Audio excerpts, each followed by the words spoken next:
جو سیاسی جماعتوں کی فنڈنگ کے کیسز ہیں یہ آئیڈینٹیکل نیچر کے ہیں، تو لہذا قانون کی حاکمیت کے لیے اور جو سپریم کورٹ کا اعلیٰ عدلیہ کا فیصلہ تھا جس میں یہ بات بڑی واضح لکھی ہوئی تھی کہ تمام سیاسی جماعتوں کی without any discrimination according to the law, یعنی قانون کے مطابق تمام سیاسی جماعتوں کے اکاؤنٹس کی جانچ پڑتال ہونی چاہیے. میں الیکشن کمیشن سے میں نے گزشتہ سماعت میں بھی یہ استدعا کی تھی، آج پھر میں یہ استدعا کر رہا ہوں کہ جو اسکروٹنی کمیٹی کے ایک ممبر ریٹائر ہوئے جس کی وجہ سے اسکروٹنی کمیٹی ڈس فنکشنل ہو گئی، اور پیپلز پارٹی اور نون لیگ کے جو کیسز ہیں ان کے اوپر پیش رفت نہیں ہو رہی. یہ لوگ تو پہلے ہی قانون سے بھاگنا چاہتے ہیں، یہ لوگ تو پیپلز پارٹی نون لیگ کے لوگ پہلے ہی قانون سے بھاگنا چاہتے ہیں، پہلے یہ التوائیں لیتے تھے، تاریخوں کے پیچھے چھپتے تھے، بیجا تحریری حربوں کو جو ہے وہ استعمال کیا جاتا تھا. تو میں الیکشن کمیشن سے یہ استدعا کرتا ہوں کہ فوری طور کے اوپر جو ہے وہ اسکروٹنی کمیٹی کو فنکشنل کیا جائے، اور پیپلز پارٹی اور نون لیگ کے جو کیسز ہیں ان کے اوپر بھی اسکروٹنی کا عمل تقریباً مکمل ہو چکا ہے، اور اسکروٹنی کمیٹی پیپلز پارٹی نون لیگ کے کیسز میں بھی اپنی رپورٹ جو ہے وہ الیکشن کمیشن کے سامنے جمع کروائے، تاکہ میں سمجھتا ہوں کہ پتہ چلے کہ کس جماعت کے جو اکاؤنٹس ہیں ان کے اندر کیا کیا بے ضابطگیاں ہیں، کہاں کہاں سے ممنوعہ فنڈنگ ہے. اور ہمیں اسرائیل اور بھارت کی فنڈنگ کے تانے دینے والے میں مریم صفدر سے یہ بات پوچھنا چاہتا ہوں کہ وہ اپنی پارٹی اکاؤنٹس کے اوپر آگے کیوں نہیں بات کرتی، بلاول اپنی پارٹی اکاؤنٹس کے اوپر آگے کیوں نہیں بات کرتے، آئے نہ آگے جواب دیں، کیوں راہ فرار اختیار کی ہوئی ہے ان دونوں نے. اور میں ان کو یہ چیلنج آج پھر کرنا چاہتا ہوں کہ ہم نے اپنے تمام جو ہے وہ ثبوت بھی فراہم کیے. پاکستان تحریک انصاف وہ واحد سیاسی جماعت ہے جس نے پولیٹیکل فنڈ ریزنگ کا جو ہے وہ کانسیپٹ دیا ہے، اور ہم جو ہے وہ ہمیشہ قانون کا احترام کرتے ہیں، ہمیشہ آئینی اداروں کا احترام کرتے ہیں. ان کی طرح نہیں ہے کہ کبھی عدالتوں کو دھمکیاں لگانے لگ جاتے ہیں، کبھی سپریم کورٹ کے اوپر حملہ کرنا شروع کر دیتے ہیں، کبھی جسٹس ریٹائرڈ قیوم جیسے لوگوں کے ذریعے جو ہے وہ ٹیلی فونوں کے اوپر فیصلے رکھانے شروع کر دیتے ہیں، کبھی بریف کیسوں کا کہانی چلانی شروع کر دیتے ہیں. اور یہ جو حالیہ بیان رانا ثناء اللہ نے دیا ہے ججز کے حوالے سے کہ کوئی شہباز شریف کے کیسز کے خلاف کوئی فیصلہ کرے، بھئی شہباز شریف نے اگر چوری کی ہوئی ہے، وہ اپنے کیسز کا حساب نہیں دے پا رہے شہباز شریف، تو کیا نون لیگ کھڑی ہو کے یہ کہے گی کہ جناب ہم عدالتوں کا گھیراؤ کریں گے، ہم معزز ججز کا گھیراؤ کریں گے؟ یہ پاکستان کے اندر جو ہے وہ عدلیہ کے اوپر ایک اور حملہ ہے. اور ابھی تک پوری نون لیگ کی قیادت میں نہ شہباز شریف کی طرف سے، نہ مریم صفدر کی طرف سے، کسی جانب سے بھی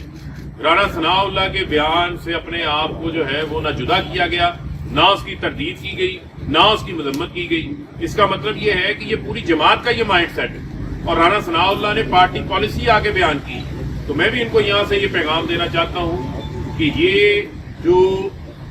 بڑھ کے ہے یہ کہیں اور جا کے ماریں، بجائے آپ رسیدیں دینے کے، بجائے آپ بتائیں مقصود چپڑاسی کہاں سے آیا جس کے اکاؤنٹ میں 4 ارب روپے آ گیا، بتائیں آپ، بجائے آپ یہ بتائیں کہ یہ مسرور انور کون ہے جو 2008 سے 2017 تک شہباز شریف کے اکاؤنٹ کے اندر کروڑوں روپیہ جمع کراتا رہا ایچ پی ایل کے اکاؤنٹ کے اندر. آپ کہہ رہے ہیں ہم ججز کا گھیراؤ کریں گے، ہم عدالتوں کا گھیراؤ کریں گے، تو ہم آپ کو ایسا نہیں کرنے دیں گے. پاکستان کے اندر آئین بھی موجود ہے، پاکستان کے اندر قانون بھی موجود ہے، اور میں یہ مطالبہ کرتا ہوں کہ آج یہ اس کے اوپر معافی مانگیں. آج فوری طور کے اوپر جو ہے وہ شہباز شریف، مریم صفدر اگر وہ اپنے رانا ثناء اللہ کے بیان کی کوئی تردید نہیں کرتے تو یہی سمجھا جائے گا کہ یہ شریف ڈاکٹرائن ہے، اور یہ ہمیشہ کی طرح جو ان کی پالیسی ہے یہ اسی پالیسی کو جو ہے وہ آگے لے کے چل رہے ہیں. اور میں سمجھتا ہوں کہ ان کو کسی صورت بھی رائے فرار نہیں اختیار کرنے دیں گے، کیونکہ پہلی بار طاقتور کو جو ہے وہ قانون کا خوف پیدا ہوا ہے، پہلی بار جو ہے وہ طاقتور کا احتساب ہو رہا ہے. تو لہذا ہم انشاءاللہ اس احتساب کے عمل کے ساتھ بھی کھڑے ہیں،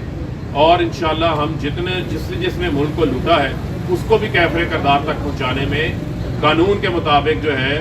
اس معاملے کو آگے بڑھائیں گے. جی